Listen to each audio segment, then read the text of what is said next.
La voz de los desterrados es un libro homenaje del investigador del Instituto de Estudios Riojanos, Álvaro González, a todas las personas que tuvieron que dejar su vida por la construcción de los pantanos de Ortigosa y Pajares, un paraíso perdido bajo los pantanos de Cameros, y son muchas las familias que un día tuvieron que dejar su vida atrás antes de que sus recuerdos fueran ahogados. Para hablarnos de ellos tenemos al otro lado del teléfono a Álvaro González. Álvaro, ¿qué tal? Buenas tardes. Hola, muy buenas tardes, muchas gracias. Bueno, ¿cómo surge la idea de hablar con estas personas y descendientes pues de aquel suceso, de aquella construcción que iba a suponer un antes y un después para estas personas? Uh-huh. Bueno, yo siempre he estado implicado en cuestiones de desarrollo rural, de despoblación, y yo creo que después de una guerra, la construcción de un pantano es probablemente una de las formas de despoblación más crueles que hay, ¿no? Porque supone que mucha gente pierde todo lo que es su vida, pierde su casa, pierde su trabajo, sus fincas, y en ocasiones, o por no decir casi siempre, o siempre, de una manera muy poco agradecida, no solo a nivel económico, que nunca se ha compensado adecuadamente y cuanto más atrás en el tiempo, peor, ¿no? Sino también en cuanto a la falta de comprensión y de reconocimiento a ese sacrificio, ¿no? Porque muchas veces se ha ocultado cuando no se ha mentido sobre cómo se ha desarrollado los acontecimientos, ¿no? Entonces yo creo que hay mucha gente, no solo en Cameros, en toda España, también en La Rioja tenemos el caso de Mansilla, recientemente la Rueda del Enciso, que hay muchos casos en nuestro país y fuera de nuestro país, ¿no? De gente que merece el reconocimiento a que su sacrificio pues ha servido para que mucha gente disponga de agua de regadío, agua de boca, agua para mover máquinas industriales en su momento, y es un reconocimiento que nunca han tenido. Uh-huh. Ahora son los propios protagonistas de aquella historia o sus descendientes los que hablan en primera persona, ¿no? De cómo lo vivieron y Uh-huh. ¿Qué sentiste, ¿no? Cuando te lo contaban, supongo que con cierto pues dolor, ¿no? Sí, bueno, la verdad que personalmente está siendo una experiencia pues de las más bonitas y enriquecedoras de mi vida, ¿no? Me estoy encontrando con gente fantástica, en muchos casos con gente, bueno, en el caso del pantano de Ortigosa, de la aldea de los Molinos, es gente muy mayor, son gente de 80 y muchos, o 90 y pico años, pero gente fantástica, sus familias lo mismo, me abren las puertas de sus casas, me tratan como si fuera uno más. Con mucho cariño me cuentan lo que ha sido su vida, cómo vivieron su infancia, porque aquellos se fueron en los años 40 de sus casas, estamos hablando de que eran unos niños, ¿no? Entonces lo recuerdan con mucho cariño, lo bonito que eran aquellos años, cuando jugaban con sus amigos, las travesuras incluso, ¿no? El dolor que sintieron cuando se fueron, pero se vive de una manera un poco distinta, ¿no? En el caso de la gente de Pajares y San Andrés, que es mucho más reciente, esto ocurrió en los años 90, en el año 90-95 se terminó de construir el pantano, en los 90 es cuando se fueron, pues son gente, la gente mayor, se fueron a lo mejor de sus casas con 50 años, con 60 años, es gente que tenía allí toda la vida y el dolor es muchísimo más vivo, es un dolor que lo tienen todavía muy, muy presente, ¿no? De hecho, pues hay gente que me dice que no se han acostumbrado a decir que van a otros sitios y siguen diciendo que van a Pajares. Bueno, es una forma mucho más viva y de vivir ese desarraigo de haber perdido pues todo lo que era su vida hasta ese momento. El libro busca eso, homenajear, ¿no? También un poco sacar a la luz cómo se hicieron las cosas. No siempre pues se han hecho bien, ¿no?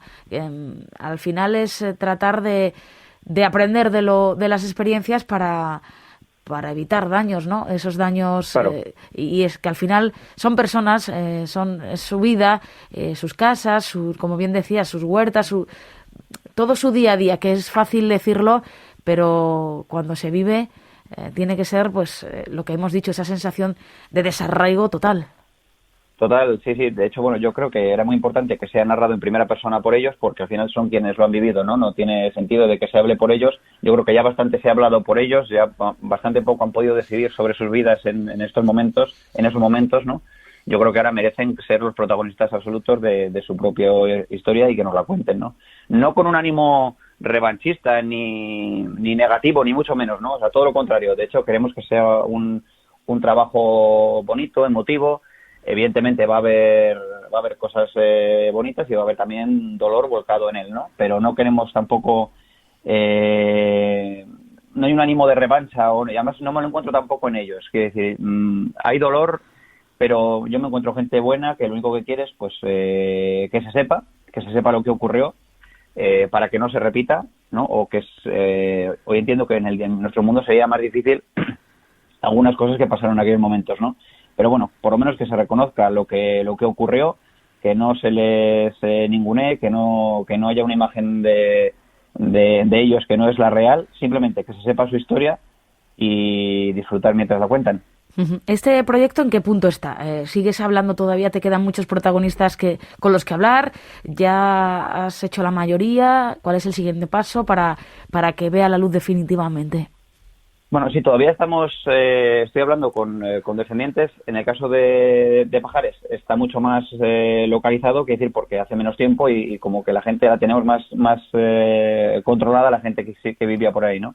Pero en el caso de Ortigosa, mucha gente, claro, estamos hablando de los años 40, 50, mucha gente tuvo que buscarse la vida, emigraron a otras zonas de España, pero también mucha gente se fue a América, estamos hablando de Chile, de Buenos Aires, hemos contactado con muchos de ellos, pero aún, bueno, durante un par de meses por lo menos, seguimos abiertos a hablar con más gente, que más gente nos conozca a través de las redes sociales, también a través de los medios, y quieran contarnos, compartir su historia, ¿no? Porque yo creo que eso también lo enriquece, ¿no? El punto de vista de quien se quedó en Ortigosa, el punto de vista de quien se fue a Logroño, el punto de vista de quien se fue a otro lugar de España, y también el punto de vista de gente que no ha conocido Ortigosa y nunca ha estado allí, pero sabe que su abuelo, que su padre, pues se fueron a Chile y ellos son chilenos, pero saben que sus orígenes están en la aldea de Ortigosa, ¿no? Y yo creo que ese punto de vista de la gente desde el otro lado del océano también es muy interesante y muy enriquecedor, porque al final nos permite tener un mosaico muy, muy rico, ¿no? De muchas visiones y de muchos puntos de vista distintos. Y en estos dos periodos se actuó de forma parecida. Hay cambios en cuando se decide pues elaborar y construir el pantano en esas zonas, y esa forma de decir que tienen que abandonar sus casas. ¿Cómo? No sé si hay ciertas similitudes o a lo largo del tiempo se ha hecho diferente. Bueno, en el caso de Ortigosa es un pantano que se inicia con la Segunda República. De hecho, lo inaugura en persona el presidente de la Segunda República, Niceto Alcalá Zamora, en el año 1932. Pero después de aquello viene la Guerra Civil, viene una dura posguerra, problemas continuos de dinero, de financiación, etcétera. Entonces la obra se alarga o se concluye en el año 1962. 30 años de obra en el pantano. Son años, pues bueno, que la documentación no es la que hay después, no está tan registrado cómo se llevan a cabo las cosas. Digamos que la parte documental no es tan rica como la que tenemos en el caso de Pajares, ¿no? Que fue construido en los años finales de los 80 y terminado en el año 95. Evidentemente se hace todo de otra manera, es todo mucho más público, o es más público porque hay un montón de cuestiones que no han salido nunca a la luz y bueno, pues están ahí, ¿no? ¿Se hizo mejor? Pues bueno, probablemente era más difícil ocultar según qué cosas o esconderse según qué cosas en los años 90 que en los años 30, 40 y 50, ¿no? Pero en cualquier caso, en ambos casos, pues bueno, no es que todo haya sido maravilloso, ni mucho menos, ¿no? Ha habido un montón de cuestiones pues que evidentemente están algunas que conocemos, otras que no conocemos y muchas no conoceremos nunca, ¿no? Uh-huh. Yo entiendo cuanto más avanzan los tiempos, más difícil es pues acogerse a esa oscuridad, ¿no? y a ese abuso de poder que en otros momentos se ha podido dar. Algo que es positivo, el avanzar a lo largo del tiempo. ¿Qué diferencias a nivel personal con el libro anterior, El camino del Iregua? También donde, bueno, pues al final nuestra tierra conocemos a través de estas vuestras historias, de los investigadores, muchas cosas que tenemos al lado y que no nos percatamos o no sabemos la intrahistoria. Eso es, ese era un poco el objetivo del Camino del Iregua, era poner en valor una región de nuestra comunidad, la Sierra de Cameros, o más concretamente el Camero Nuevo y los pueblos del Bajo Iregua, que no ha sido muchas veces tan potenciada como otras zonas, como evidentemente la zona de los viñedos, la zona del monasterio, la zona de las huellas de dinosaurios, y sin embargo tiene unos atractivos culturales, naturales y históricos de primer orden, ¿no? Lo tenemos aquí mismo, pero bueno, eso yo creo que en todos los sitios se peca de lo mismo, ¿no? Al final lo reconoces más lo de fuera que lo que tienes aquí mismo. Y yo creo que ese era uno de los grandes objetivos del libro del Camino del Iregua. Tanto que nos conozcan desde fuera y también incluso conocernos a nosotros mismos, porque muchas veces del pueblo vecino no conocemos prácticamente nada, ¿no? Uh-huh. Y yo creo que es importante, y además hablando de despoblación rural, el hecho de crear ese sentimiento de comunidad, de que estamos todos juntos, de que el pueblo de al lado no es rival, sino que estamos todos en una misma lucha por nuestros pueblos. Al final, en esa lucha, nuestros pueblos nos dan riqueza y se agradece este tiempo que hemos pasado pues hablando de ello. Álvaro González, investigador del IER, muchísimas gracias, mucha suerte en el proyecto y deseando verlo acabado. Muchísimas gracias a vosotros, ha sido un placer.